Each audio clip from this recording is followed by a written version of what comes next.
Gentlemen, let's broaden our minds. Speak the truth! Shall set you free! You can't handle the truth. We came, we saw, we kicked his ass! That's not how the Force works. I'm gonna make him an offer again. I'd buy that for $1. Hasta la vista, baby. This woman has to be gotten to a hospital. Hospital? What is it? It's a big building with patients. That's not important right now. Oh, I'm sorry. Did I break your concentration? I can do this all day. Yeah, I know.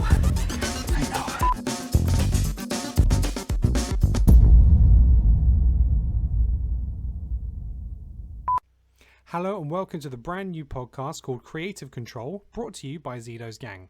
We love talking about movies here at Zedos Gang, and we have over 100 podcasts under our belt. We wanted to bring you an additional show to do something a little bit different, and we're going to, in these episodes, take a particular movie, franchise or subject and go in depth on that, discussing how if we had creative control, what we'd do with the story and how we'd cast those characters. We'll potentially look at movies historically and say how we would have made them and changed them and correct the mistakes of the past. This is just an editor's note for our first episode that this was recorded prior to the DC Fandom announcements made in August 2020. We hope you enjoy the show. Hello and welcome to Creative Control, the brand new podcast brought to you by Zedos Gang, where we reshape cinema for the better. I'm your host, Kenan Akbala, and thank you very much for joining us on episode 1. On each episode, we're going to discuss in our expert opinions that if we had creative control, how we would shape a future movie project or correct mistakes of the past. So joining me on today's first episode is fellow Zedo Gang star Neil. How you doing?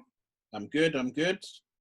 Also today we have Chris, Andreas and Alex. And Andreas and Alex is the first time doing a podcast with you two gentlemen. So thank you very much. I'm sure you're going to bring incredible insights. So thank you for joining us today. Thank you. Thank you for having me.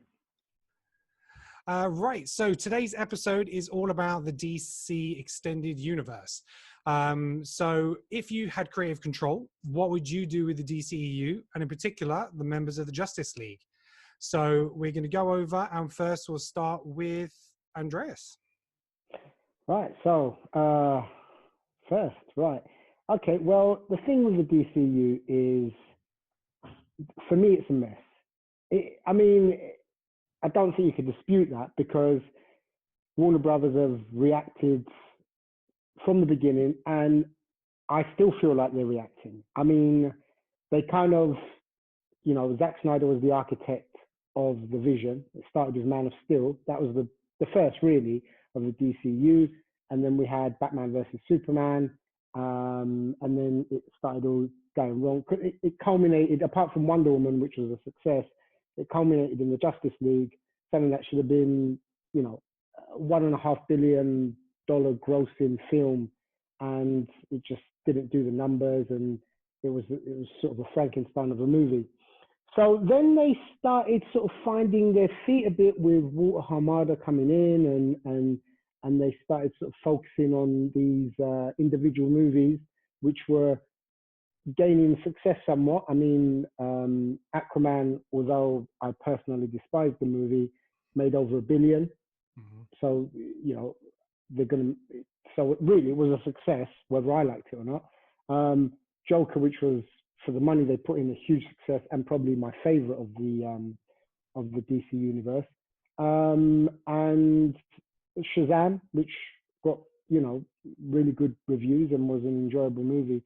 So I kind of thought, all right, they're sort of, that's the direction they're going. They're just going to make these individual movies, and I think it's working, and not try and focus on tying it all in. But then the reaction started coming again, one with the Zack Snyder cut because of fan pressure. I think, HBO Max, AT&T, who own Warner Brothers, saw an opportunity there. They need content. So that's kind of like a bit of a, it's like a sort of like wrench in the works type of thing, because they moved past that and they're trying to sort of move forward, and that's sort of been brought up now, and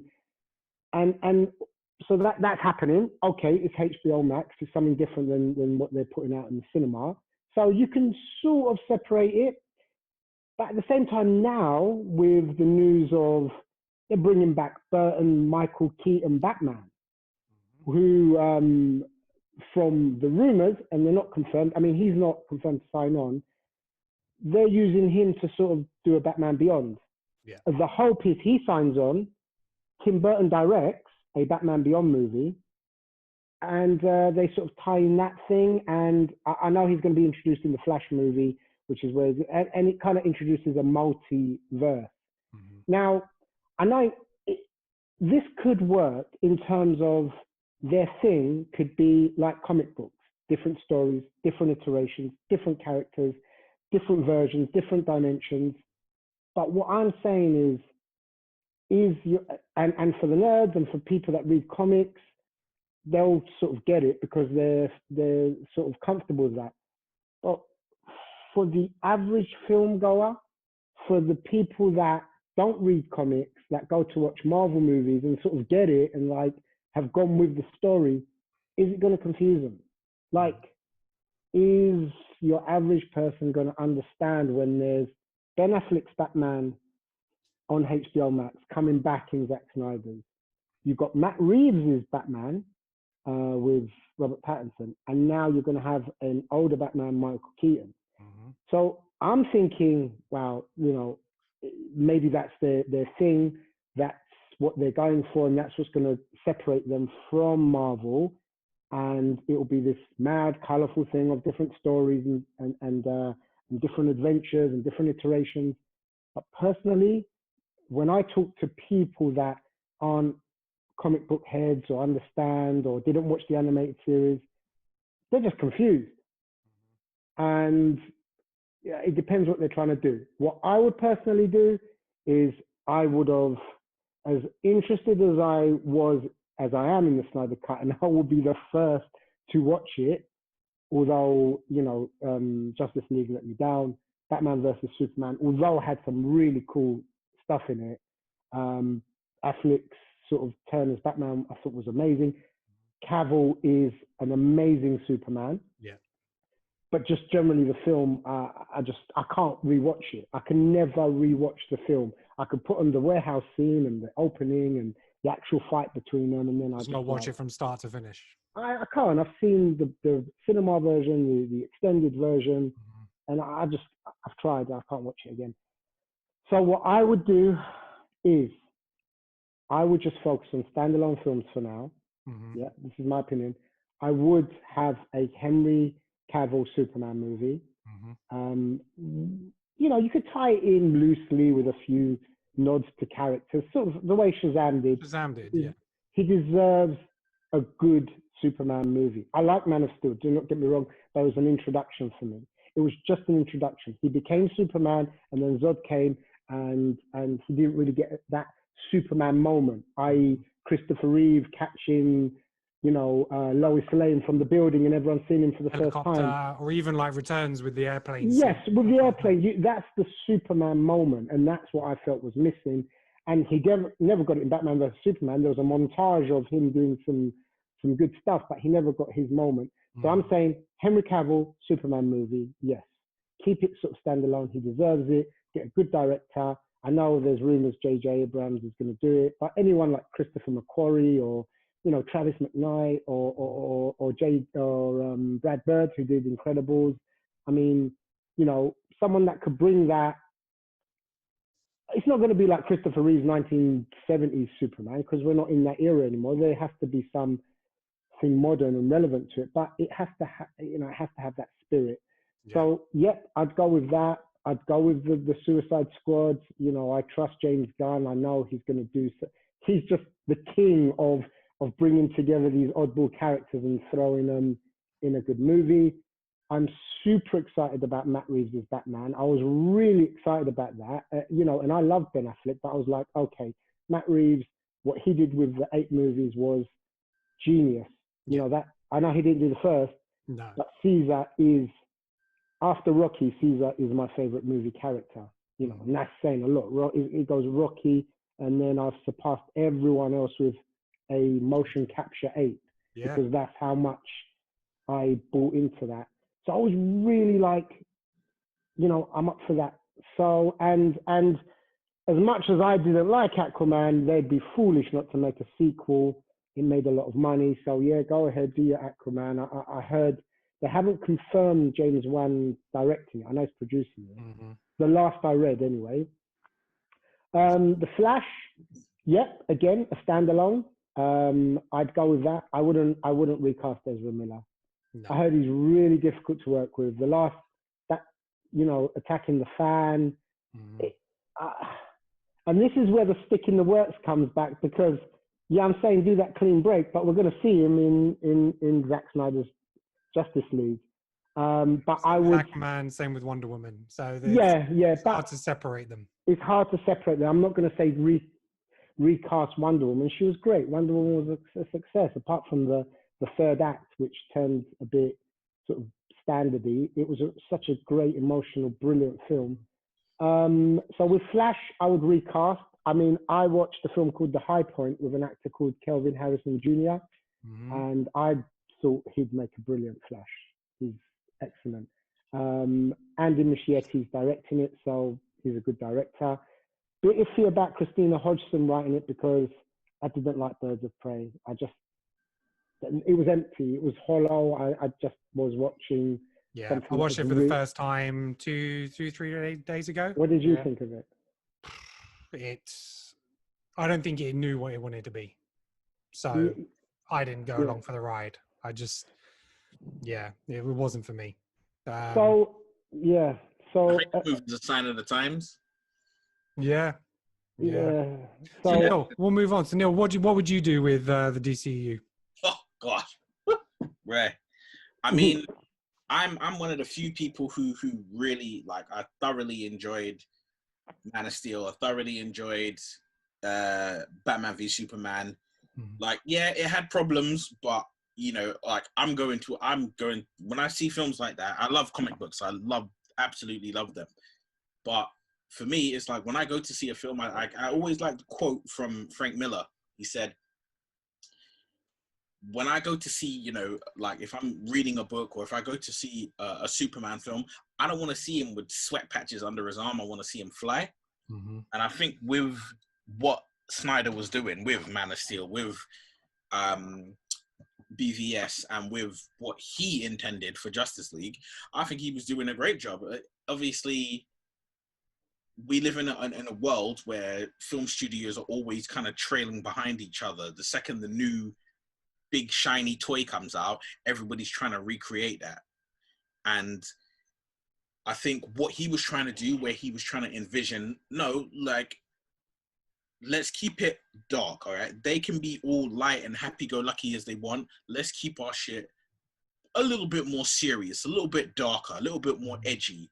And I think really and truly, it's just people were more kind of geared up to the happy-go-lucky, Marvel's full of jokes. It's cool to like Marvel, Your parents can enjoy a Marvel film, whereas, you got Superman cracking somebody's neck at the end of Man of Steel, and they're like, wait, what? And it's like, oh, here's a Batman who never kills, but here's a Batman who murders everyone.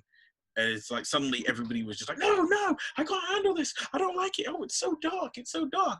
And I was like, yeah. I didn't have a problem with Batman, none of that. Even Nolan's trilogy was quite dark in that sense. It had a few humorous moments. The casual fan, I see what Neil's saying. Yeah, but see, for me, I've said it many a times before. As a trilogy of films, the Nolan trilogy is brilliant. As a trilogy of Batman films, they are poor. Thank you. Poor. See, I Neil, man, I've been saying this. Keep going. Because it's like, as a Batman fan, I'm like, okay, so hold on. So this guy leaves Gotham at a certain age for years, trains his body, his mind, his intellect, does everything he can to become basically the ultimate human. Comes back to his city, decides he's going to fight crime. He's going to fight crime, but on his terms. He's not going to stoop to their level and murder people. He's going to fight crimes on his level. And you're telling me that the woman who basically made him the side piece, she friend zoned him, she dies, and he's like, well, I can't do it no more. Like, your parents were murdered in front of you as a child, but this girl who's going to get with someone other than you, deciding that, her dying is what stops you being Batman. Yeah, it's the one thing. It's the one thing about Nolan's films. He would never have quit.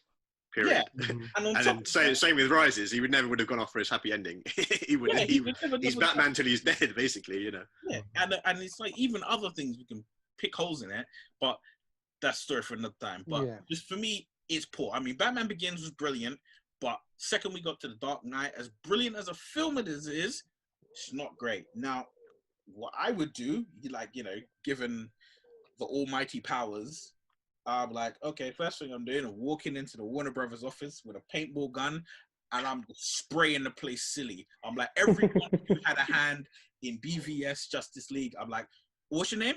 It's not Zack Snyder? Yep. Fully unload the clip. Zack Snyder is the only one who's safe. But then what I would say is, so what I would do, right, Wonder Woman 2 is coming out. Leave that as it is. The Snyder Cut, we know that comes out basically next year.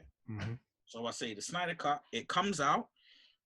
I always have high hopes for that. I believe it's going to be amazing. So I was like, okay, so the Snyder Cut comes out. What we do with that was use that as our point going forward. So whatever he envisioned is what we're going to see. So we leave it as that. From what I gather, the end of it was the Justice League see Darkseid, and they're like, well, shit, that's what we got to worry about. Steppenwolf was nothing. We have that as the point, but it's like, have it at a moment of, all right, we know this is the problem, so we kind of got to start gearing ourselves towards it. But we have that. We got Wonder Woman 2 that comes out. It does this thing. Ben Affleck was gearing up to do The Batman, and it was supposed to be Batman versus Deathstroke. That happens. That movie happens. I don't care if they're like, oh, but Affleck needs rehab. I'm like, look, give him enough money that the rehab is faster, right? Put him back in the gym. Yeah, put him in the gym. In fact, use that. I'll be like, all right, you need to get, you want to get rehab, you want to get better. Go to the gym, work out, get yourself to be double as big and double as tough and as powerful as you were in BVS. Do that twice. They built a basketball court for Michael Jordan for Space Jam. They can do a gym for Ben Affleck. Exactly, right? So we do that. We have the Batman versus Deathstroke movie. And what we do is we'll utilize that. All the characters we have, we keep them going. So we say that, you know what, Lex Luthor knows who Batman is. Lex Luthor knows who Superman is. So we use it that Lex Luthor sends Deathstroke to kill Bruce Wayne, i.e. Batman. That's how we get that movie running, right? It's like, it's a job, it's a hit, send him off. Aquaman 2, that's supposed to happen, keep it happening, right? As we said, it's a film that it grossed so much money that whether you love it or you hate it, it's idiotic to not make another one. So we make that movie, we keep that movie going. Here's where I start to get real. So I want a Deathstroke solo movie, and I want the guy who did The Raid, Gareth Edwards. Yeah, there was rumors that he was going to do that. Yeah, there was rumors that he was going to do that at one stage. He pitched it to them. That I want that. I want that to happen. I want that Deathstroke solo movie. We have that. Then I want a Green Lantern movie. I want a proper, solid Green Lantern movie. Cast whoever you like. I have my ideas, but I'll say you cast whoever you like as the Green Lantern, whether it's Jon Stewart, whether it's Hal Jordan. Cool. We'll come back to the casting ideas. Yeah. You cast whoever you need to cast, but you get that movie done. The point of that movie is to introduce space, right? We have Atlantis, we have underwater, we have Themyscira, we have the Amazons. We know space is real because we have Superman and we've had Zod, and so we know that, but we need to really introduce space, introduce the Green Lantern Corps, introduce other races, what's floating around in space, treat it like you did the Guardians of the Galaxy and the MCU. Yeah. We introduce space. Neil, can I ask a question? Where's Darkseid and Steppenwolf? They're from another planet, right? Are they from some sort of other... No, they're from another planet, from Apocalypse. Okay. Apocalypse, yeah. But we introduce that movie, and then what we use that, and we say, okay, Hal Jordan or Guy Gardner, hell, we could even have both of them, right? They come to Earth, they come after the Justice League, and they're like, look, Darkseid has basically decided Earth is his dinner plate. He's coming for it now. So we need to sort this out right here, right now. Cool. That jumps us into Zack Snyder's vision of Justice League 2, which, if I'm remembering it correctly, it was basically that the Justice League go after Darkseid. They don't wait for him to come. They go to Apocalypse, I think, to fight him there before he comes to Earth. Yeah. Have that movie exactly as he envisioned it. They go there, they get their ass kicked. That's it. Right? The end of it, people will say, oh, but that's too much like Infinity War. For the money that Infinity War did, and for the the impact that ending had, right? I'm like, we can have that. And on top of that, the fact that Snyder really and truly had it before the wider general public even knew Infinity War was going to go the way it did. Yeah. You have every excuse you need, but you make it do. Justice League 2 ends on downer. They lose. Justice League 3 is that whole nightmare sequence, right? Or maybe not the whole film is the nightmare sequence, but maybe it's like, it's the nightmare sequence, and then it's leading back to them sending Barry back in time. Barry goes back in time. He sees Bruce. We connect the dots from BVS, line it all up nicely. They win, so they get to reset it. However, what I would have is my, as much as I love him, Affleck, Batman, you die.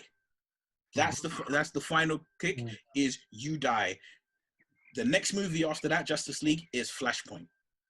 Have that Flashpoint movie, and maybe it's because of everything that's happened, it's, Barry's like, okay, well, I have to go back in time, because if I can sort this out in the correct way, then I can save everybody.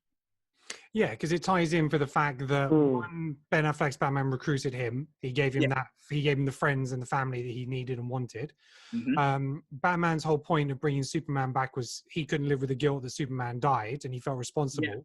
So he brought Superman back. So he is prepared then to sacrifice himself, knowing that Superman is around to look after the world. Exactly. And that's how you write him out of that. And then that gives Ezra's Flash the motivation to want to fix it, to bring Ben back. Yeah, so you have that, and you can do many things with that.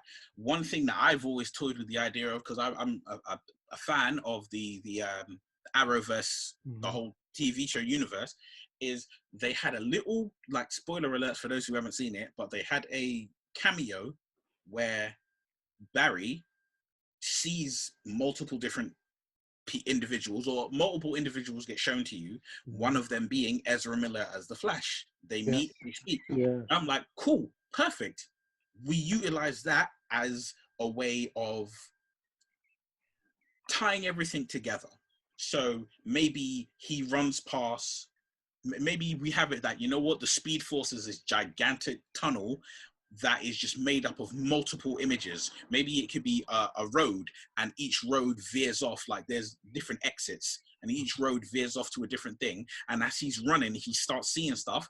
Maybe he sees, Joaquin Phoenix doing the thing with his mouth to make the Joker. And maybe he runs to another one and he sees Jared Leto. Maybe he runs to another one and, he sees a whole bunch of things. You have him see even Robert Pattinson.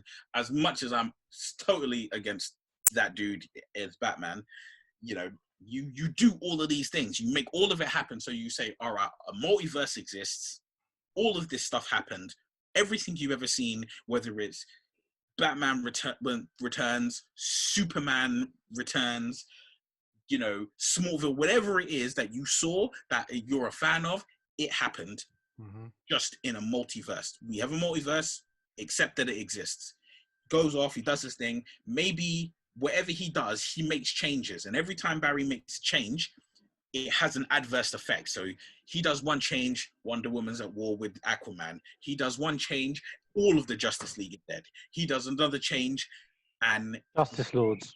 Your Justice Lords, every time he does it, there's another change. And what he results on is he basically feels, I have to either recruit myself or recruit Batman. He winds up recruiting a Batman. Maybe we have it that it is Michael Keaton. And Patterson. Yeah, maybe it's Patterson, maybe it's Keaton, whoever it needs to be. He winds up with them. They hash out some kind of plan. And then, but you make it distinctive, that you say, After this, you can't go back. No matter what happens, you're done after this. You go back to your time, and whatever is set is set. No matter how different it is, no matter how bad you want it, no matter how good you want it. Okay, cool, fine. And he's like, Barry, promise me, you know. And it's like, because we've already established that kind of Batman brought you in. Batman basically was like almost like a father figure to you. He kind of put that hand on your shoulder and guided you into this world. So when he makes you make a promise, you have to keep it. Done. He goes back, and when he gets back, everything is how Warner Brothers as a company would want it. Whoever they want as Superman is Superman. Whoever they want as Batman is Batman. If they decide that, you know what, they're going to try and go for a Batman Beyond movie or styled movie, you know what, when he gets back, he's like, everything seems perfect. Everything seems perfect. Everything's worked. You know, the Justice League, they're all here. And then maybe he hears a voice and is like, Barry, you're going to sit down. And he turns around, and instead of it being Affleck, it's Keaton. And he's like, and it's that realization, you made a promise, you can't go back. You can't change what is. That gives us a reason to have Keaton there. And then maybe Keaton's like, you know what? As I was saying, I can no longer do this. I'm too old. I don't have the body to do it anymore. However, here's someone who can do it. Maybe he brings out Dick Grayson. Maybe he brings out Terry McGinnis. Maybe, maybe you make a whole film where he's looking for his replacement. Maybe that's the Batman film that follows this. But then after that, that whole Flashpoint, you give the Man of Steel 2. You say, you got Man of Steel 2. You give Superman all the moments he wants, but his two primary issues he's got to deal with is Lex Luthor causing him problems as Clark Kent, and Brainiac causing him problems as Superman. And it's like, shit, you have to deal with this. And after that, you can go off on a tangent and do what you want. I'm sure like it would have been a point by that where I've given you, you know, 6 years of I'd say more like 10. You've given us about 10. That's very similar. That's very similar to my thought process actually as well. So, Alex, what would you do? Kind of a little mixture of both of the two suggestions that have come so far. My mind is Warner Brothers messed up when they got rid of Zack Snyder. At the end of the day, as already been mentioned, he was the architect of it. They should have just stuck the course, let him finish Justice League and do his plans. The fact that they have messed Justice League up, okay, we have to sort of like swipe under the rug and move on. Yes, I'm excited about the Snyder Cut, but as already been mentioned, if you start then using that as a jump-off point, and people can get confused, this case and the other. I like the fact that they've been going with the standalone sort of style of things at the moment. Yes, there's little sort of nods here and there. Obviously, Shazam had the Superman cameo, if you want to call it that. Well, he was. It wasn't said that they filmed him actually in it. Well, okay. No, Cavill wasn't available, so he just got a body double. Yeah, they got a body double. He was supposed to be. He was supposed to be a full. He wasn't available for filming. Yeah, he wasn't available. Yeah, I mean, even just the little nods of just like, you know, with the Batman's cuddly toy and stuff like that, just little things like that, you know. Yeah. So you've kind of got the flavour of everyone's kind of existing in the same universe. But I think if they're going to do Flash, it's got to be for Flashpoint. As Neil was just saying, it's the perfect opportunity. I'm also a fan of like the Arrowverse and that kind of stuff. So the fact that they've already had Ezra Miller and the TV show Flash sort of interact. Grant Gustin, yeah. It's the perfect opportunity, really, just to be like, look, get people on board with this idea of a multiverse. It's the one thing that actually Marvel hasn't sort of done yet. So you've finally got a leg up on Marvel in that respect, since you've been playing catch up since, you know, ever since they launched. Get people on board with the idea of a multiverse. That way you can just pretty much continue with how you're doing it. You can have the Joker, which has got pretty much nothing to do with anything else. Fantastic movie. You can go off and do your Birds of Prey, which, yeah, again, okay, it was what it is. But, you know, you can go off and do that if you want to experiment. Pattinson can come in as Batman and have his Batman movie.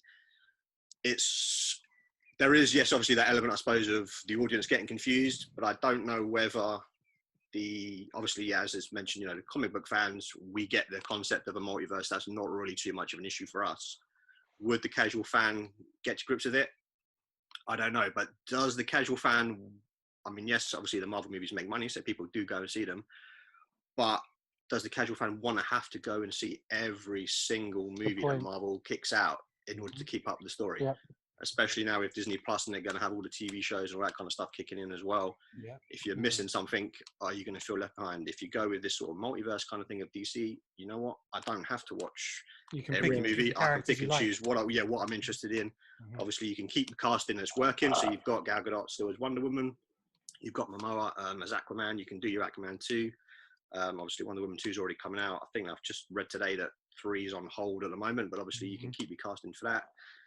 If you want to do any recast, you can do recast. You can do Elseworlds. You can do multiverse. Whatever it is you want to do, you sort of got free reign to do it, because they've been trying to catch up with Marvel and doing a consolidated universe, and it didn't work.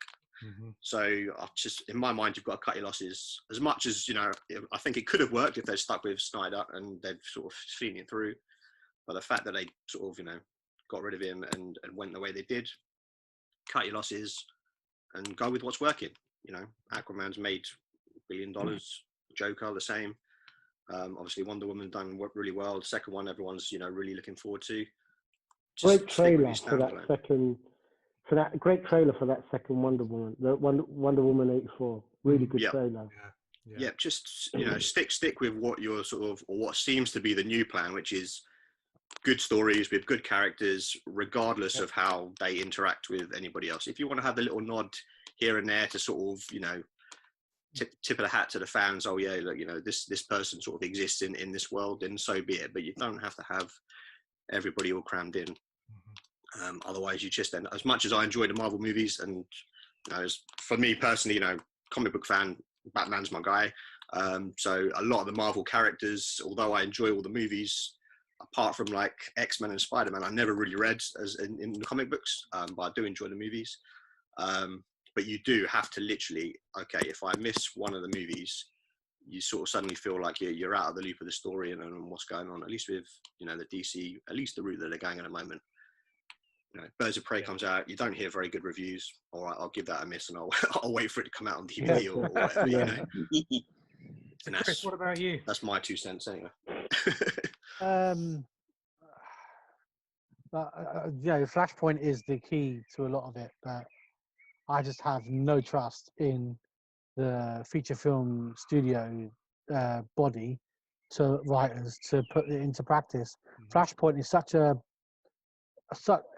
a good animated movie, and if you haven't, for those of the listeners who haven't been taking the time to go and watch the animated DC Flashpoint, it is one of the best animated comic book, I call it a film, extended comic book cartoons that I've ever seen, and that includes original Batman series, original Spider-Man animated series. I just don't trust it. I don't trust the writers beyond the ones who seem to have a passion for it. So the reason for me why Wonder Woman's been a success is the director and the team around it know exactly what they want to do, and they know and they've got the character down. So that's why that's a success. That's why I can rewatch Wonder Woman, because with the film, even though it has got a weaker third act, it ties together well. Like it's a brilliant film. And the trailer for 2 looks amazing. And I'm interested to see what happens next. Aquaman, I watched Aquaman 1. I liked it. It was a bit of a threadbare. His family story is a bit threadbare on it, and the reasoning behind that with the Nicole Kidman bit. But like actually the middle bits and the action bits, I was quite happy with it. I quite liked it, and his journey to becoming King of Atlantis. I've spoken to Ken a lot about the characters on the Justice League, and every single one has been fine. There was never the characters, there was never the actors that was the problem in the film. Affleck, great Batman. Momoa's a great Aquaman. Wonder Woman's good. Cavill obviously is a great Superman. And Ezra Miller probably the weakest out of all of them, but still fine as the Flash. Perfectly happy with him as the Flash. You're talking about a Superman moment, and I've talked to a few other people about it. My Superman moment for Man of Steel is the end, is the neck crack. I talked to Ken about this recently, that this neck crack where he sacrifices Zod is my Superman, is what I've kind of come round to after watching it 3 or 4 times. I was looking for my Superman, I was looking for my helicopter or my plane crash, and it's not any of those things. Funnily enough, given that Man of Steel is an action film, and the Smallville fight is amazing in it, the neck crack is the killing of Zod is the Superman moment, because it's the moment where he chooses the humans above his own race for me. And I've come round to that feeling that he never wants to kill anyone in those films. He never wants to. He's got that right.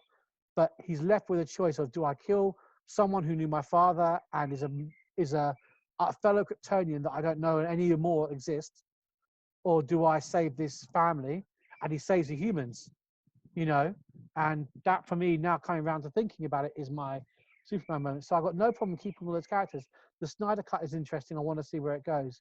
But for me, like a left field choice, I'd be getting rid of all those writers. I'd be bringing in the animated series writers, because I've yet to see a DC, except for the most recent stuff, but anything from the 2000s and late 90s, the animated stuff is so much better. It's so much better written. The stories are good. The characters are well written, you know, and I just feel like they don't get the characters they're writing about. Yeah. They don't get Superman. They write great films, like action film, brilliant.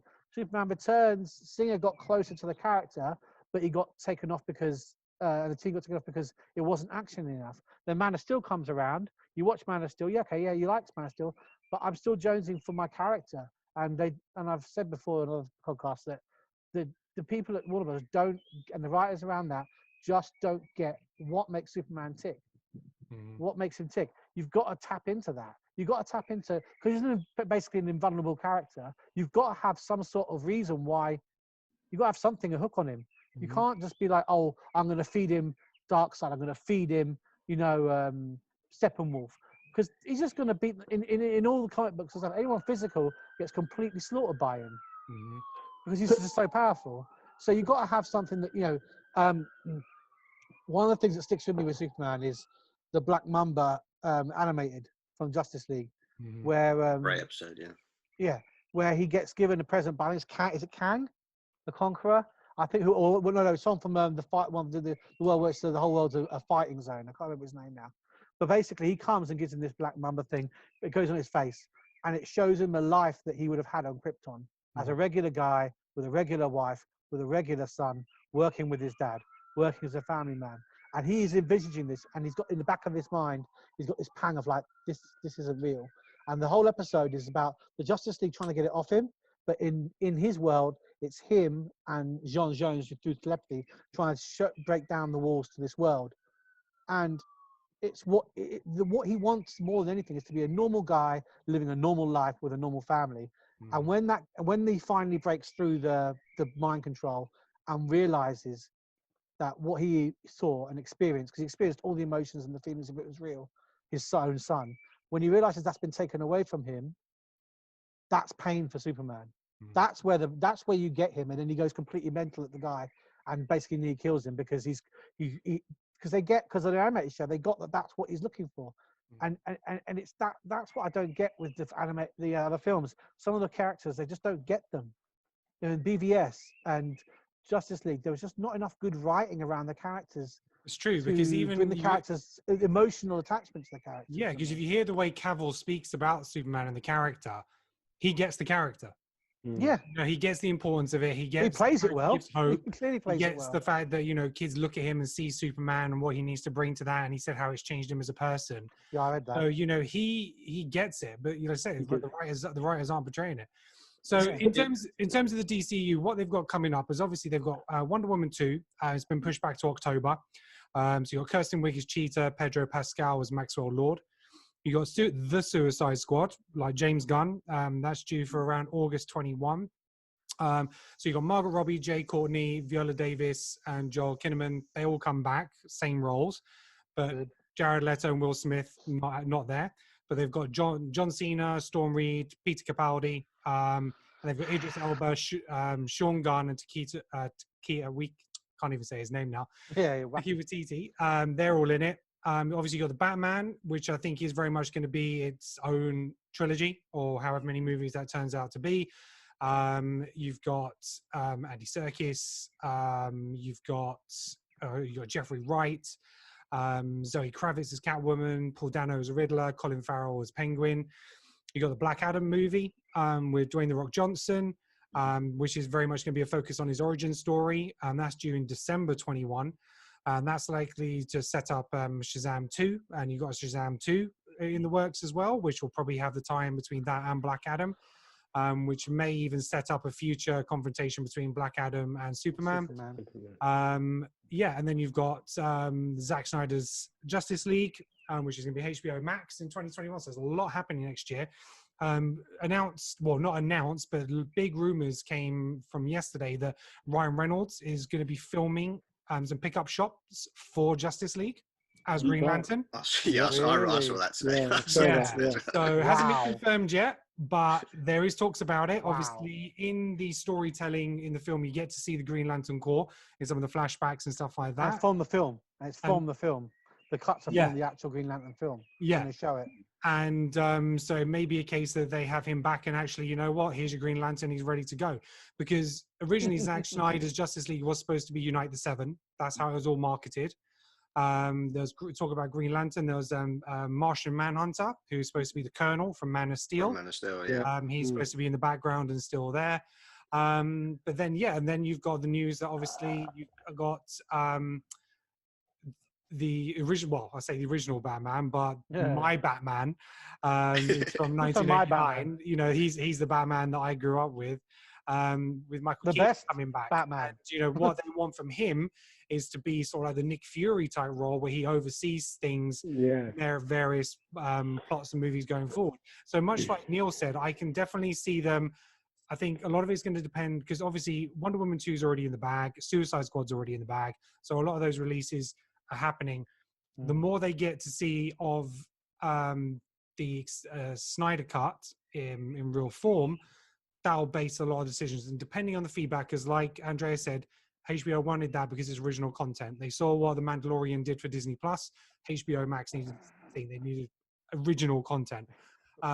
So that they're going to wait and see what happens. And the way I think it will be a bit of a flashpoint reset. I think he will meet Michael Keaton's Batman from '89, and very much like we said, the Arrowverse did the multiverse.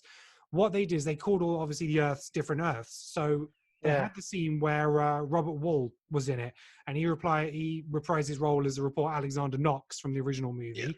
And you see him reading a newspaper, seeing Batman captures Joker, sees the sky turning red, and he's like, I hope you're watching this, big guy. And the original Danny Elfman theme tune's playing and stuff like that. And it was called Earth 89. Now, because obviously they did the Grant Gustin meeting, other Flash, Ezra Miller's Flash, they've already established all of those elements in the multiverse. So they can very much feed on. Now, what I found interesting was when I went back and watched the Earth 89 scene, the symbol in the sky is not the original Batman logo, it is the Batman Beyond logo. So I think what that Earth is already going to have is Michael Keaton as an older, not as an older Batman, but as a retired Batman. And he already has a protege who is a younger Batman, or he's looking to retire, or he's just retired, and that is going to be sort of like that. Because what will happen is, I think pretty much what Neil said, when that resets, I think Affleck will be out, and Keaton will be in, and that will be the Batman. But he will then have the Batman Beyond, a Batgirl, and a Nightwing film spin-off from that. And he will be in each of those movies as part of that universe. And I don't see an issue with, at the beginning of each movie, them establishing which Earth they're talking about. So if you have the Justice League one as Earth 1, anything that happens to that is Earth 1. If you wanted your Robert Pattinson movies, that can be Earth 2. And you can, at the beginning of each movie, establish which Earth you're on, so you know kind of which franchise you're talking about. Because the Justice League, the way they Snyder set it up is Cyborg's got a huge role in it as well. There's supposed to be a Cyborg movie, which hasn't happened. You got the Green Lantern, and he's supposed to be in Flash spin-offs. Sorry, I think it was originally supposed to be a Flash Cyborg. He's supposed to be up, wasn't it? No, he's supposed to be in the new Flash movie. And it would make sense because he addresses Cyborg in the scene with Grant Gustin in Arrowverse as well. He said, I told him it was possible. Yeah, exactly. I told him. See, So it can all link together, but like you say, it doesn't need to be one timeline, because I think DC's biggest strength is the multiverse. You can tell all these different stories, have these different people playing them, and whether you get Jared Leto back as Joker, or you God no. Phoenix is just his own Joker, and that is just something completely. You can have all these different separations, but you establish them via the Earth that they're on. So the thing is, Joker, it's because it's a very arty film. If you were to stick an Earth 2 at the front of that, it would change the whole dynamic and image of that movie. Yeah, I can understand that. So it can work, but I think it depends on how it's done. So whether they're going to do Joker 2, I don't know. I don't think they're going to tie it into Patterson's. It makes the most sense, but I don't know. I can't see it happening. I don't think Phoenix wants to be part of that kind of franchise. I think he pretty much signed on as I can do this, I can play this role, and it's going to be my own thing. I don't see him playing ball on the bigger picture, because again, apparently he's a little bit harder to work with. But yeah, so very much like what each of you said, little bits and pieces of it. It'll all tie in, and then they'll just have their multiverse, and anything they release, it can be its own thing, or it can tie in as much as one. If they want to bring Affleck back in the future, they potentially can. So it's... I wanted to interject, right? I think there was one point that is like it's a reoccurring point that a lot of people say, where they're like, well, if they deal with the multiverse, will the general fan understand it or acknowledge it? I think we, as quote unquote comic book nerds who are like deeply passionate about this, aficionados, thank you, experts. As we are the aficionados of this, right? I think we kind of look at it almost like the military, whereas like if you're if you served, you're military, and then you're a civilian if you didn't. We sort of look at it like if you're really into this, you're passionate, like you were there for 89 Batman, and you were there for Chris Reeves Superman, that we kind of look at it as like there's a distinction between us and the general fan. And I think we kind of have a feeling where we look at general people and think, you're not going to get it, like you're not going to understand, because we've had years to embrace this stuff. And I think, well, it was I don't know how many of you know Leo, but I think it was Leo who said it very well in a thing. He said one thing he doesn't like about superhero films is that they always try and rehash the origin story, and he's like, don't treat people like they're idiots. There's enough films, even if you strip it away from superheroes, there's enough films in the world that have dealt with alternate pasts, alternate futures, alternate timelines, that, and there have been other films that have come out that have explored the multiverse. The one with Jet Li, I mean, it's not an Oscar-winning film that everyone had ever seen, but it's there. But it's a film that explores the theory of the multiverse. So I think something like that, we shouldn't always just acknowledge, oh, you know what, you didn't like comic books until Robert Downey Jr. was Iron Man, so you're going to be an idiot in regards to understanding something of that nature. I mean, they've explored multiverse and alternate timelines in Star Trek. It's a thing that does exist. And I mean, I totally understand your point. I remember when we went to see I don't know, around Infinity War, it might have been Endgame, and I was talking to Ken and Satch about the fact that this might well be the last set of these type of films that are aimed at us, because and we have to sort of understand our place in our history of understanding these characters. When my son's 4, I'm happily going to introduce him to these films when I'm later. By the time he's 16, 15, 16, 17, we can understand them. These films are going to be that much older, and 89 Batman would have been like 45 years ago. So we can't sit here and try and I think sometimes we analyze it too much about our own past experiences, and we need to be quite mindful of the fact that the studios are trying to make it that, but at the same time make a movement forward with the times, and that's why I've got time for Patterson's Batman, because we can't just keep going back to what it was. And like I said to you before, I agree with you on The Nolan trilogy has its own merits, but for me, they are all about except for the first one. The second two, it gets worse and worse because they're all about the villains. Dark Knight is all about Ledger. I'm sorry, it is. And from my point of view, it could be anyone in the Batman suit in that film. Ledger makes it, and also to a certain extent, Two-Face and how his character development goes. And then the third film, Bane is, from what I can gather, Bane comes into it more. And I like Bane as a character.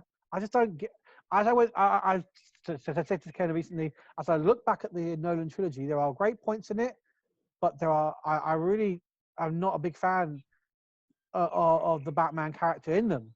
And now, can I just sort of say something? As I don't know if I'm coming across as probably the least. I've read the popular graphic novels. You know, I've read Flashpoint, I've read The Dark Knight, but I'm not a comic book collector. You know, but I love comic book movies. I've been watching them since Richard Donner's Superman, all the way through Tim Burton's Batman. From the beginning of Marvel, Batman is my guy. Batman and Superman was. But at the end of the day, I'm confused listening to all the different Earths, multiverses, like in this conversation. And I'm just trying to say, I'm not saying it won't work. As I said in my thing, it could be the thing that makes Warner Brothers more interesting and separates them. But let me tell you something. They need, first and foremost, to get their movies and their stories right. As a movie. Now, there is very cool shit in Batman, but I'll tell you now, in Batman versus Superman, but nothing about Bruce Wayne's dream of Superman and flying things and evil Superman made any sense to the film. Nothing that Lex Luthor's plan was made any sense to the film. Everything, when I watched the director's cut, everything they added in was like, now I see where those threads don't make more sense. But ultimately, those threads went nowhere. The film, so when you say to me, Zack, and I love Zack Snyder, visually, the man is a king. He is a king. You know, 300, Watchmen was beautiful. But, it was a beautiful film.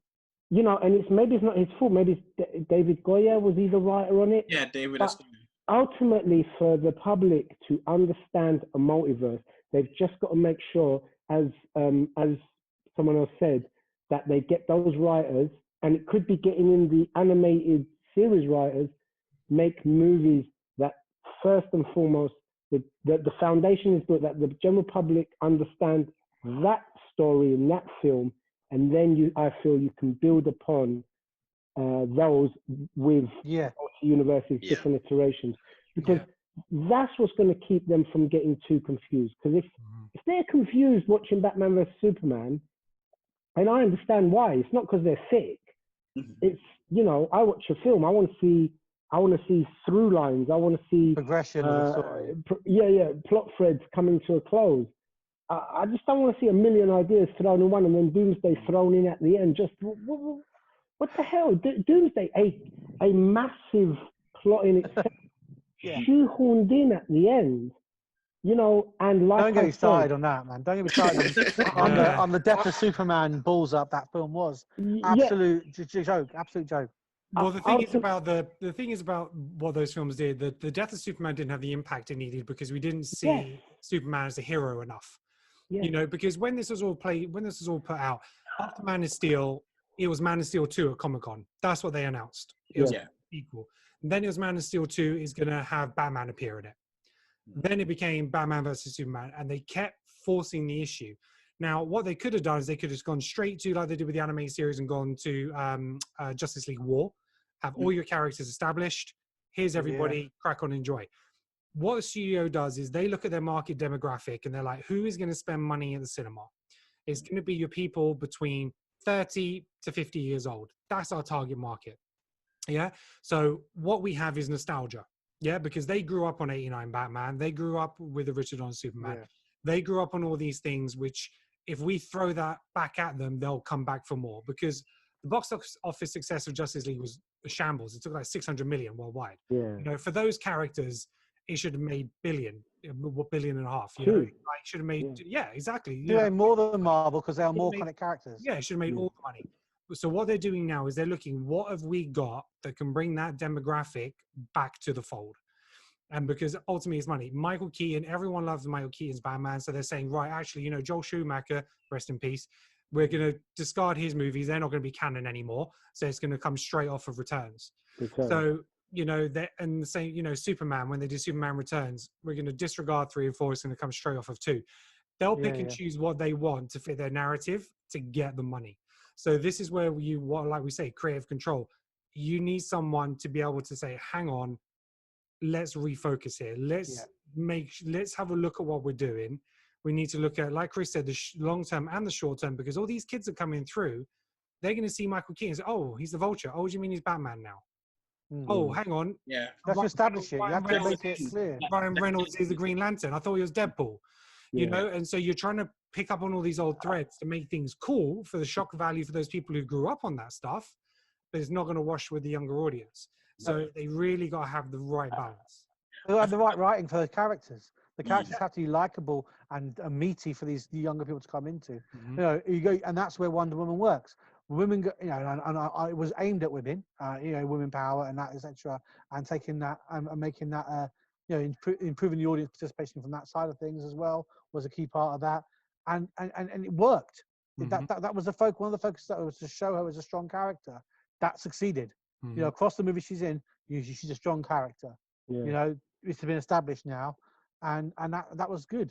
Right, There's not enough of that. We just had a drop in from Zedos Gang. Sasha, how you doing?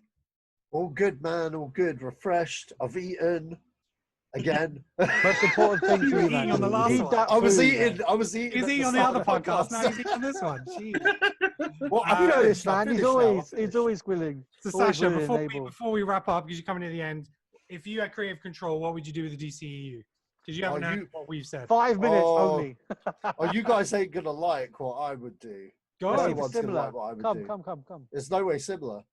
I would do what they're doing right now. I'd concentrate on standalone movies that have no interconnection whatsoever to show that Warner Brothers as a company can still make decent movies. I would also see this crossover shit. We don't know what we're doing quite clearly. So we're going to carry on making decent movies.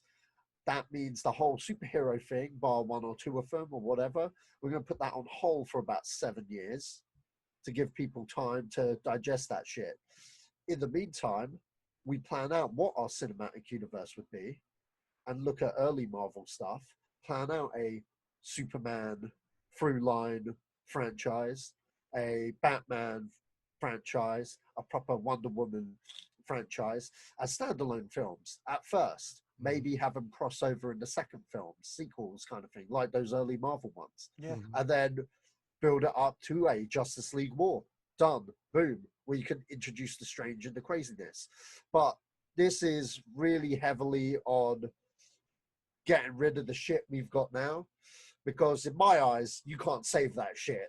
Okay, it's fucked up, man, and it was fucked up from BVS. And you know what? I didn't hate Justice League, and I'll straight up say this. And do you know why I didn't hate Justice League? Because I knew it was going to be bad. I knew it was going to be shit. I knew it was going to be dog shit. So my expectations were so low that when I came out, I was like, you know what? It's all right. It was all right for what it was. I will never watch it again. I will never own it. But, you know, I had a few laughs. For me, have you tried to rewatch it? No, but there's only one thing I will take away from that movie. When Superman sees Flash as he's running, that made the whole movie for me. Okay, because that's something we've all wanted to see, you know, as comic book fans and stuff.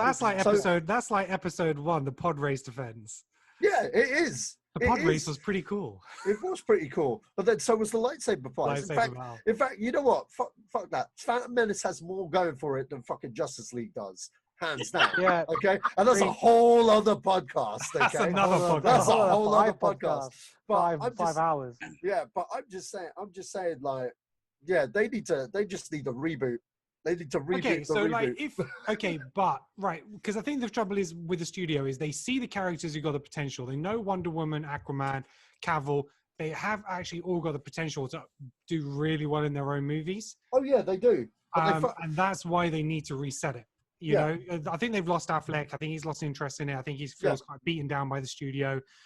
His own solo movie didn't go the way he wanted it to be. So I think he is kind of done. And I think you can reset it. And like we mentioned before about making Michael Keaton's Batman as part of that universe as the older one and bringing him in a younger Batman, like a Batman Beyond. Okay, so have you guys discussed the Michael Keaton-ness? Yeah, we have. You have. Okay, so here's the thing. A part of me is like, oh my god, that's fucking amazing. That's like the best news ever. And the other part of me is going, oh wow, this is blatant Warner Brothers doing what they always do. Yeah. It's like, oh my god, look, you know, an exec just came. Remember into the this room. guy who did this? Yeah, remember this He was guy that great. did this? I've got an idea. Let's just throw him in. It's like the memories from South Park. Remember? Yeah. Remember? Member berries. Member berries. You know what? One thing that said to me, right? So J.J. Abrams' Star Trek. Mm-hmm. Yeah. He had, I know obviously this isn't the same thing, but he had old Spock and new Spock. Mm-hmm. Right? Hell, why not just throw it in there like that? Oh, Batman, for whatever reason, you've got an older Batman, an older Bruce Wayne, and a younger Bruce Wayne. And maybe you can even have it at a point of view of that. Maybe they have the same ideal. Obviously, they have the same ideals. They're both Bruce Wayne. But maybe the way that they go about it is different because, you know, Keaton's Bruce Wayne, he had, you know, he dealt with a completely different Joker. He dealt with a completely different Catwoman, a completely different Penguin. Yeah, because Keaton just straight up killed his villains, man.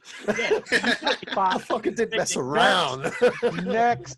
And close. Did he pull a sword out of a fire heater at one point? And it's catching dynamite. For a bomb at So someone. he was a Bruce Wayne. The sword was his Bruce Wayne, though, wasn't it? He was actually Bruce Wayne at the time. Everyone had a problem with fucking Ben Affleck killing people. Man, not Affleck. Affleck. Keaton did it. Keaton fucking just didn't give a fuck, bro. That's like small problems. Killed like everyone. Yeah, everyone. But I think, and that's why you didn't need Arkham Asylum because man, that's everyone. I think we're all put anyone yeah, away. Yeah. I think all of us agree that we need to hit a reset at some point because. Is that what everyone said? Pretty much. Pretty I much. think there's a consensus of Flashpoints need to fix some stuff, key. but everyone's like, we need solo movies for a while. Yeah, that as well. Yeah. Do you know what? I'm with me. I don't even want fuck the fixing, fuck the fixing, fuck the flat. Just straight up reboot. Got nothing to do with that. Don't take the shit. You're going to recast Wonder Woman? You're going to recast everyone? Yeah, why not? 7-year gap, boom. Let them. Yeah, this is the problem. If you had creative control, the shareholders would get rid of you because you're like, you're talking like 20 years down the road before you get justice. Everyone forget about that. Okay. All these things. I've got a contingency plan. Harry fucking Potter. I'll be like, yo, JK, write more of this shit. Just do it. No one likes her at the moment. You need to go somewhere else. Just do your thing. That makes money. Whoever makes money at Warner, I'd be concentrating on those avenues while I pave the way for my. It won't take 7 years to lay the way, man. Hey, that's how long it was for. That's how long it took. It took Neil 5 minutes to lay out his 12-year plan, man. Yeah, Man's got it. Man's got his plan. It took 7 years. It took 7 years for everyone to forget the stench of Batman and Robin, and for Nolan to come in. That's why I'm using the 7-year vibes here right now. All right. So who would we have? So okay. So because like for me, if we were going to do a reset, I'd actually recast Lex Luthor as well. Please, oh fuck yes! Fuck yes. I got to see that happen. I dig Bryan Cranston. I think he'd be awesome. So here's a couple of things. So if there were particular characters you'd recast, who would you recast and who give some ideas? And who would you maybe have for Green Lantern? I'll go first. Would you go Hal Jordan or you go John Stewart? I'll go first. Yeah, go for it. Yeah, I apart from Satch, I want to keep Cavill. I want to keep Wonder Woman. Recast Batman. Like bring in, if you're going to use Keaton, then bring in Patterson and tie that in if you want to. If not, find someone else as a young Batman or Nightwing. Keep Monmouth. I like Monmouth. Keep Cyborg if he's going to be in it, and keep Cyborg. And Lantern, I want John Stewart. And I like, what would be nice for me would be like if they're going to go down this whole thing that you've heard of, like Ryan Reynolds rereading some of the stuff, then have Ryan Reynolds crash on Earth and have him be Hal Jordan, mortally wounded, giving it over to John Stewart for change, and then have someone else can suggest. I'd have John Stewart in it as the. I think it's a shame because we haven't seen enough of Hal Jordan, and he was the original. But it's I give John Stewart a try. He's Who'd got you get for John Stewart? That's what I'm saying. I'm not sure who I'd get for John Stewart. Tyrese Gibson really wants to be that character. No.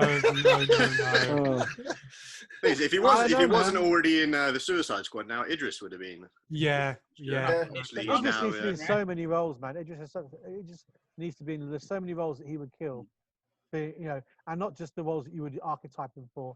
The things that he needs to do. I don't think Idris would do it personally. He's sick of the genre, man. He wanted out of his Marvel contract badly. Idris is in the Suicide Squad. He's fine. And the thing is, so I have John Stewart, and then with the Flash, I then look at the Flashpoint, but only if they're actually going to get just get the same guy who did the animated one. Just get him in. Get the writers of that in. I think his name is. Just get that man and write that Flashpoint properly. If you get a good I have as John Stewart. One's Sterling K. Brown. I think he's that's a good shout. Yeah, that's a good shout. I think he's fantastic. He's brilliant. He was in Black Panther. He was a brother. He was in The People vs. O.J. Simpson. He's in This Is Us, which is just fantastic. Yeah. Either him or David. What's his name? David Oyeluo. I'm not sure. Planet of the Apes. Stuff like that. Those two would be my picks for John Stewart. Definitely. And then, just make sure you get that Flashpoint right and then go from there. And I tell you what, if it wasn't so controversial, I'd have Kevin Spacey back as Lex Luthor. Yes, thank you, man. But then if you're going to go with Bryan Cranston, that similar thing, man. All you can do is you get Bryan Cranston to watch Kevin Spacey in Returns and play that Kevin Spacey impression of doing Lex Luthor. No, seriously, because I think we agree, both me and Ken agree, I don't know if Satch agrees, that Kevin Spacey's Lex Luthor hit the nail. Oh yeah, totally. With being sarcastically funny, but also ruthless, death-defyingly fucking scary when you cross him. You had that switch in his look. When you were playing with someone, and when he was being serious, and I'm going to F you. I recommended on so he'd be my recommendation again if it wasn't controversial for Norman Osborn. Again. Yeah, exactly. But that's because they got the character. It's about that thing. When you watch Superman Returns and you watch him twist that dagger in his side, that man looks like he wants to kill that man. He actually comes across. It's not even that. It's just that whole scene, isn't it? Because the whole movie, he's basically imitating, or it's his take on the Gene Hackman performance, quite literally. And you're like, oh, they're going for the Gene Hackman thing. But the minute he's faced with Superman, he just flips the switch and he just becomes just as ruthless as the Smallville guy. Which is what you want. You want that ruthless streak. And you know what? Like I said, Cranston can do that. Cranston can do that in his sleep easily. And you're just getting to watch those takes back and just see. Because you can't have Spacey, unfortunately, for whatever reason. But you can't. I don't want to go back to what it was in BVS because that was just that. It's not even I know Sacha hates this TV show. Feeding the sweet. Even the Smallville Lex Luthor is better than that Lex Luthor. Yeah. Lex Luthor is better. I agree. Yeah. I agree. Alex, who would you recast? I don't know if I would actually recast because, like you say, everyone's meant. Cavill is awesome as Superman. They've nailed it with Wonder Woman. Love him as much as Aquaman was an okay sort of movie. It made money, but he's awesome as Aquaman. Character-wise, So I don't know whether I would sort of go down a recast. Yes, obviously, the Lex Luthor thing. I think everyone can pretty much agree that was a misfire, which is a bit strange considering that Zack Snyder pretty much nailed it with everyone else. Really, when you think about it, he's the guy behind the casting of everybody else. So unless he saw. Well, that's just it though. Casting wise, I mean, what you guys got to understand, casting wise, that's not solely a director's decision. That's a joint decision between the studio, the casting director, the producers, and the director. I'll give you an example. Fantastic Four. Josh Trank did not want certain actors in that film, but he was forced to have them because of the studio. And a lot of that stuff's come out now. In terms of the studio, funnily enough, wanted Christian Bale. They went so far to offer him 50 million to come back as Batman. The reason why he didn't come back, Christopher Nolan's the producer on definitely the first two films. Yeah. All Nolan's involvement in the first film was just his name to get the movie made in the first place, because what's his name? He did the Dark Knight trilogy with Goya. Goya had been wanting to do his take on Superman for years, like going back a good decade. So that script was already written, and as a favor to his friend, he put his name on the project. But his stipulation was, I don't want my Dark Knight trilogy being involved in that shit. He picked Ben Affleck. It was Nolan that picked Ben Affleck because he was that adamant that Bale does not be part of that. And to be quite honest, yeah, it did. It dodged a bullet, because I've seen those movies, and like, if Christian Bale was in that, I would have been heartbroken, man. It's just like, wow. It would have destroyed the trilogy of that. No, it wouldn't have destroyed the trilogy. The trilogy would still be the trilogy. It'd just be, oh man, it went down a really bad road. It's like really bad. You know what I mean? Like Phantom Menace and the original trilogy. What about J.J. Abrams' involvement with sort of like Warner Brothers and AT&T? So he signed a contract with them now. So he's supposed to be doing some content. There's rumors they want him to direct Justice League Dark, but he might be doing some HBO Max exclusive stuff. But he's also going to have a hand in the DC film. So, the rumor is there anything particularly you'd want to see him take on? Well, the rumor is he's doing Superman. Yeah, that's the big rumor. But here's the other rumor circulating around, and I do specify it's just a rumor. Apparently, that Superman movie has an option with or without Cavill, which makes no sense from a continuity standpoint, because Cavill's just signed a deal to come back to play him in bit parts in the movies that do connect with whatever they connect with. There was a rumor this morning that JJ was looking at Jake Gyllenhaal for Superman. And I don't know how true that is, but you know, I haven't thoroughly looked at it, but these are the conversations that are going round at the WB. So, but it's just like a football team. Like, you blame the players. Don't blame the players. Don't blame the management behind the players. Chucking Cavill out with the bathwater. Cavill has the potential to be an amazing. It's amazing, And he's still got like 10 to 15 years going. Easily. I want to do it. Yeah. Go on, Andres. Yeah, I heard that same rumor, Sasha. Apparently, so JJ, the rumor is he's doing a Superman movie. They haven't confirmed that is Henry Cavill, but the fact that Cavill's signed on for bit parts in Black Adam and Shazam 2, would he really do that if he wasn't going to get his own movie? I mean, it's so far down the road that anything can happen, but at this stage, I doubt he would have signed on for 2 cameo parts or 2 small parts without knowing that there's a promise of his own movie. There's a film of his own in it. But it might be that he signed up for the bit parts precisely because of how they treated it in the recent past, and he's going to look at these bit parts and go, dip his toe in the water and say, "Do I really want to get myself back involved in this? I want to see where this is.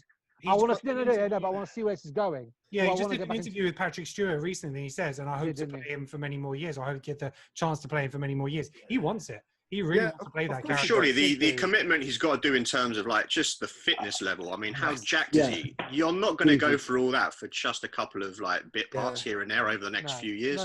There must be. He must have had some sort of commitment to be like, okay, look, I'm going to come in and do these couple of parts, but I want a Man of Steel 2, whatever it's going to be called and whatever formation. So who do you want as the antagonist of Man of Steel 2? See, at the end of the day, it's got to be Brainiac, surely.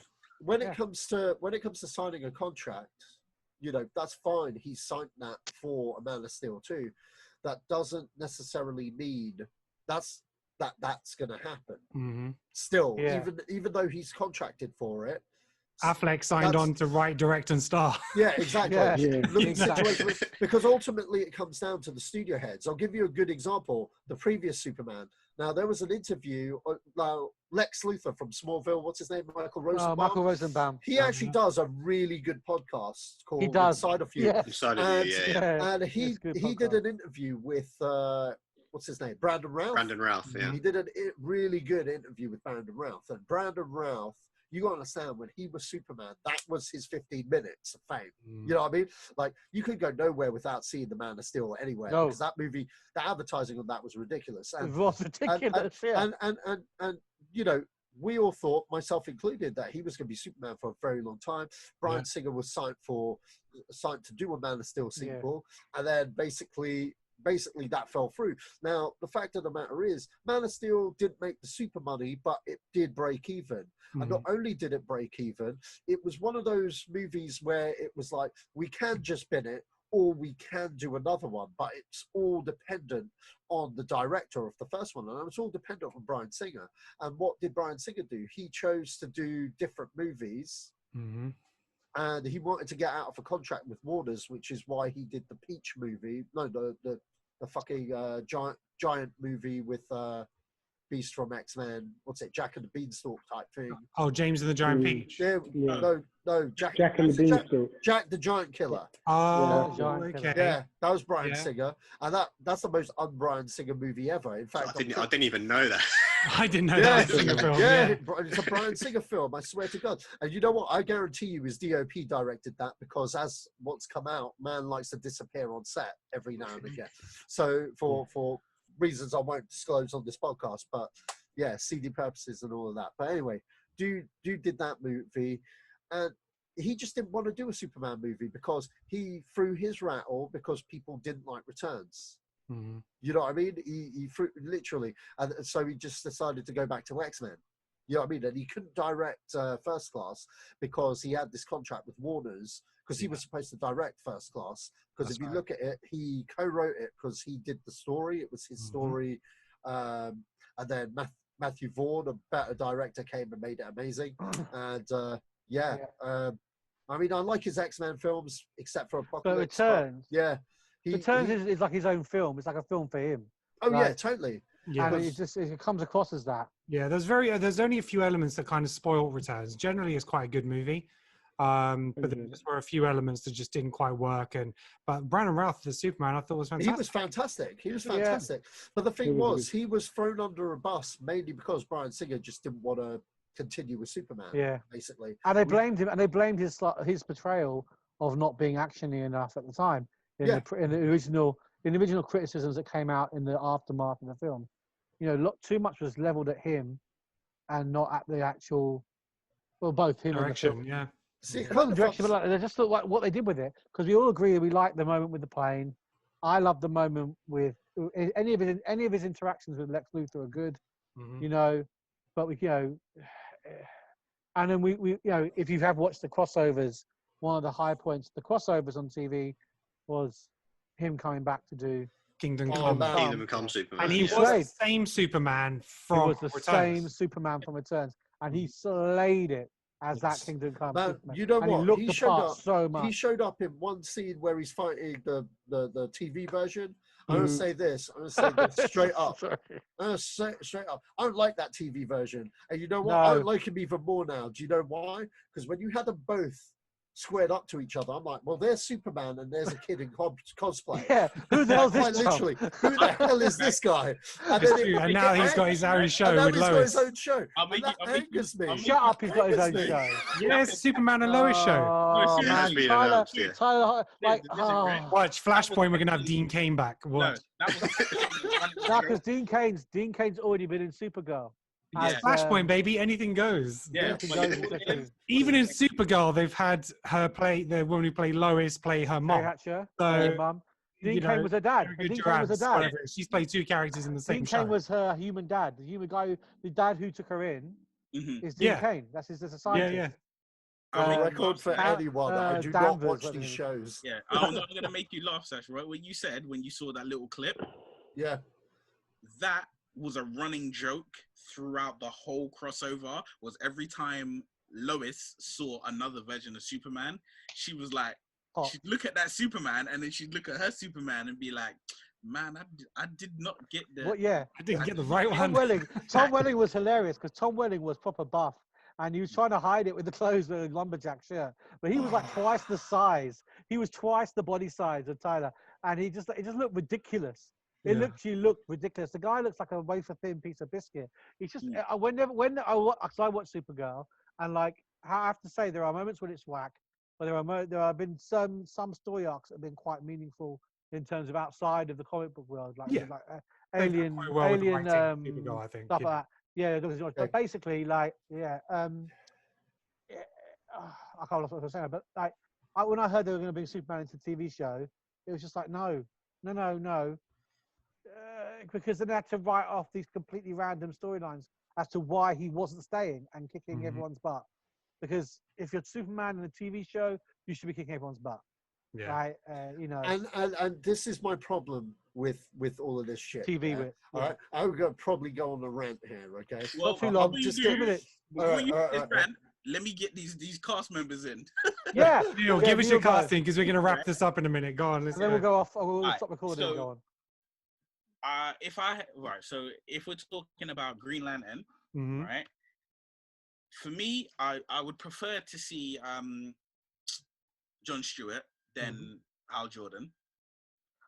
And I really and truly, I only have 3 names that stand out for me, right? And this is not in order of decision. It's just these are the 3 names that stand out. Is Michael B. Jordan. Yeah. I know, yes, we've had him as Killmonger and he's iconic. Yeah, but this is DC. It's fine. But, DC. you know, people switch. So I'm like, Michael B. Jordan is one. Michael Jai White is probably my draw. Yes. Michael Jai White, #1 draw. Yeah, I would. You say his name. That is my choice. I think he's asked to play it. He's put his name in the ring. He's up for it. Yeah. No doubt. He's up for it. Yeah. Good. We pick up that phone. The only other person would have probably have been Common, but that's because I'm a fan of him. I think he has that kind of stoic way about him. The way that John Stewart character differs from Hal Jordan, I get that. Yeah, I get that. Yeah. And good choices, Neil. Right. And in regards to Luthor, I mean, to be honest, like, I'm probably one of the few people who I'm like, Jesse Eisenberg didn't bother me. Oh. Right. He's not the worst thing in that film, but he's like number 5. Only just behind Doomsday. Right. Top 5. Like, top 5 worst things. I've seen things, but I'm like, even that little clip of him at the end of Justice League sitting on the boat, I'm like, you know what? If this is how you behave from here on forward, I can get behind it because you know what?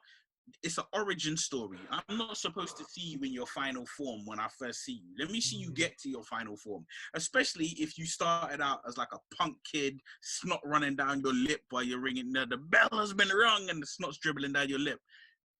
You started out there, but you grew up, you got out of jail, and you got reformed in jail, and you came out as the Lex Luthor we all want to see. But if I had to recast, if we want a stronger version, I'm like, okay, Mark Strong.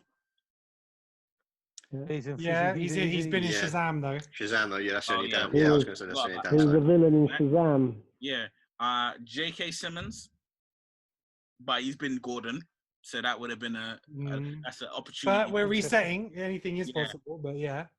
Jason Clarke. Yeah. Pet Sematary. Yeah. Okay, yeah. If you really wanted to go super old school, Jeff Bridges. Ooh. Yeah. He was a villain in Iron Man, and he played a good villain in Iron Man. He was good in Iron Man. But I can see that. Yeah. Okay. That's my draft. Well, before we sign off on terms of recasts, I'm sort of like, again, I think that it's weird because I'm with Sasha as well that, reset, start again. But the problem is they did really pick good actors. It was none of their fault. They did. Affleck was really good as Batman. Oh, man, he was a good sick. Batman, but he doesn't show much interest. Cavill is a good Superman. The only people that I would recast is, I guess this is a common thing, Lex Luthor. And yeah, the obvious choice is Bryan Cranston. That's because that's who I heard originally. And I just see him in my head. I can really see Walter White. Just be Walter White And like, you know, like deep in season 4 where you're a criminal mastermind. It's Walter White, but with like all the resources. Yeah. Well, when he organises that like prison kill of like, what is it, like 6 guys in 2 minutes? That is Lex Luthor, basically. He was Lex Luthor there. In fact, I remember watching Breaking Bad, thinking that's some Lex Luthor shit right there. Yeah. You know what? Oh man, Walter White, is an interesting character because there are episodes where I really hate Walt because he does so many dumb stupid things. Yeah. And then later on, as he gets more evil, it's like, wow. Yeah. You just think, how far has he just come from, man? Yeah. It's like, it's You know about Lex Luthor though, like again coming back to Arrowverse. I mean, they've recently cast him in Supergirl from what's his name? John Cryer.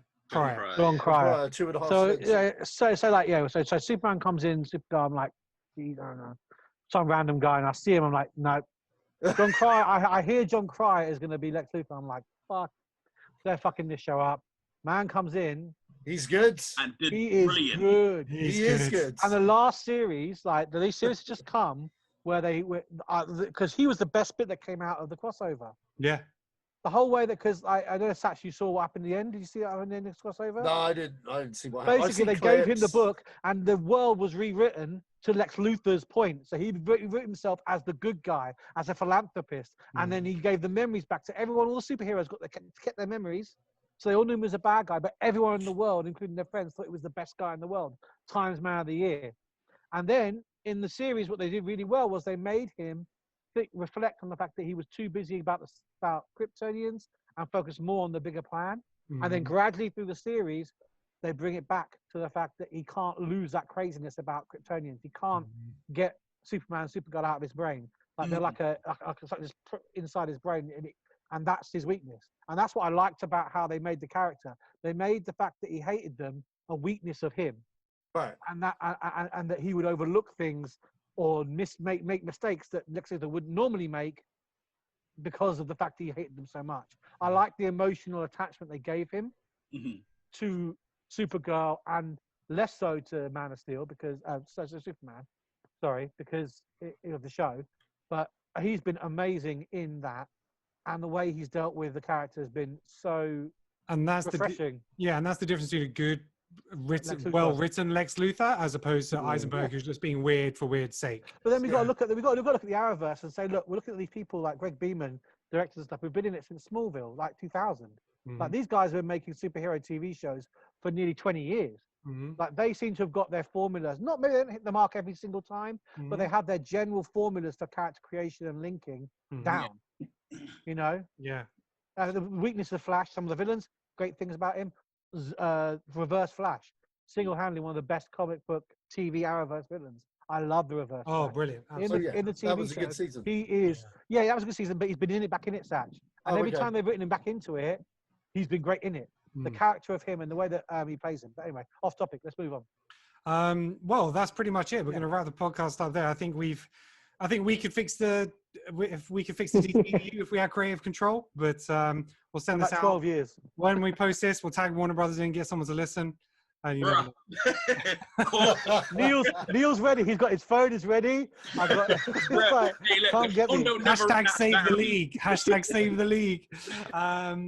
So yeah, where can we find you guys on social media, Andreas? On social media, I sort of mainly promote me making sandwiches and making music. So if you search for Muddy Loop on Instagram or Facebook, you could hear our music, watch me sort of eat.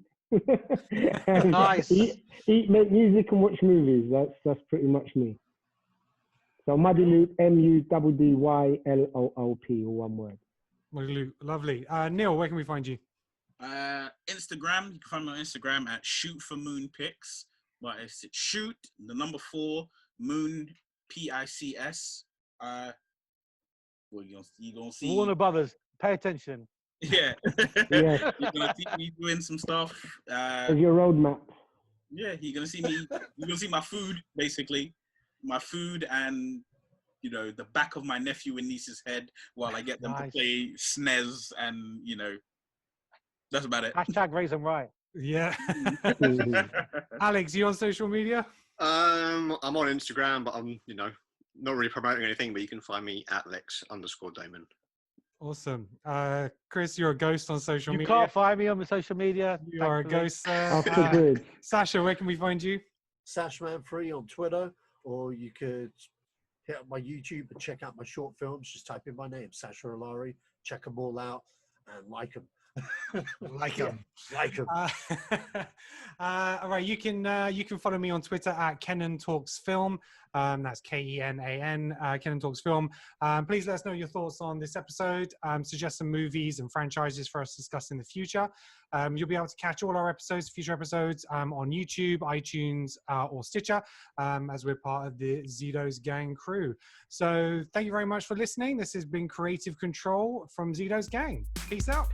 Take care. See you guys. Bye.